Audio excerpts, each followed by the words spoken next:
Super satisfied, Miss Bri.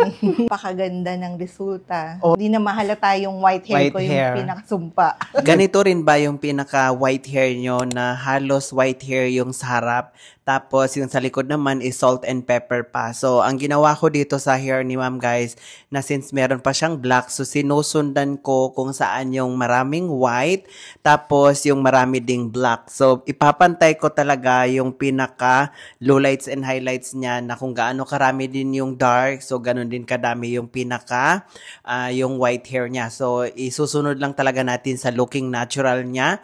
Tapos yun guys, lalagyan natin siya ng face framing, highlights dahil sobrang dami talagang white hair niya sa harap. So ang hair ni ma'am guys, as in nakakatakot talaga dahil meron siyang strand talaga na nagra-rubberize na tas nagpuputol-putol. So ito yung sinasabi ko sa inyo na mag-strand test talaga tayo lagi before tayo maglagay ng kung anong mga lightener or chemical. Dahil minsan, pag tinatansya lang natin, ang akala natin is healthy yung hair ng client. Pero pag nilagyan pala ng mga gamot na nakakatakot na talaga siyang i-process. Dahil minsan hindi na natin ma-control yung hair nila dahil yun nga, kala natin healthy pa. Pero yun, make sure na i-strand test muna natin. So ito yung after. Tingnan yung after guys. Grabe. Nag-blend na yung pinaka-white hair niya. Tapos yung pinaka-roots niya talaga guys na i-maintain natin yung white hair niya na mag-blurred lang siya na hindi siya as in totally white.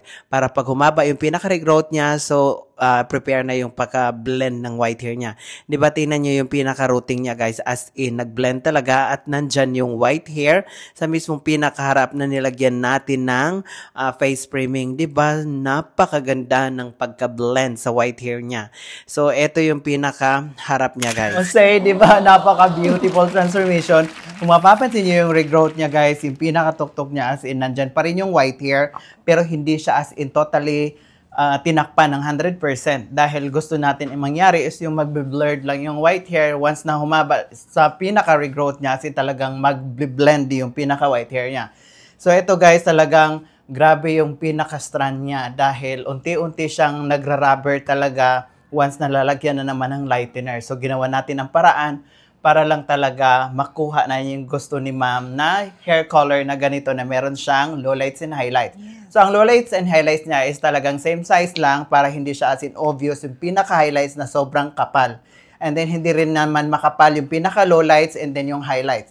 So, excited na talaga kayo guys na tatanungin yung client dahil hindi kayo masasatisfied kung hindi natin tatanungin yung customer kung satisfied sila dahil eto umupo siya ng umaga at eto paggabi na. So, eto tanungin natin si ma'am. So, satisfied ka naman sa transformation natin for today, ma'am? Super satisfied, Miss Bri. Napakaganda ng resulta. Oh, di ba? So, ang hair color mo dati, ma'am, napapansin mo, pag tumagal na is para nag-orange. Oo, nag-orange siya. Tapos ngayon, hindi na mahalata yung white hair ko, yung pinakasumpa. Diba? Dahil sa pinaka-ano talaga, no? Pinakaharap yung white hair mo. Pa. So, tingnan nyo naman, guys, yung pinaka-natural niya, oh. Diba? Na-enhance na siya. So, nagkaroon na siya ng fashion na natural. Diba? Natural talaga niya yan, guys. Ito is white hair talaga yan. So, ginawan lang ng looking na meron siyang face framing. Pero natural yung face framing highlights niya dahil meron nga siyang white hair sa harap. Diba? Yes. So, dati kang nagpapakolor, ma'am, mga one application color lang. Opo. Tapos, nung tumagal na, after 2 weeks, nandiyan na naman yung white hair. Nandiyan na naman ang white hair. Kaya hanap na naman ulit ng panibagong. So, matagal mo nakita yung ma'am, yung vlog namin.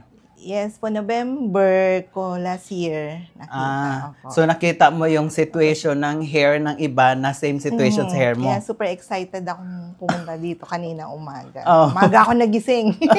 Talaga.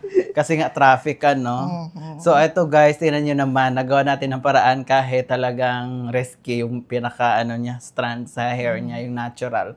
So ayun, thank you so much, ma'am. Thank you, Tatcha Brian staff. Diba? Thank you so much. You're welcome. Na kay Miss Bri. Yes, diba?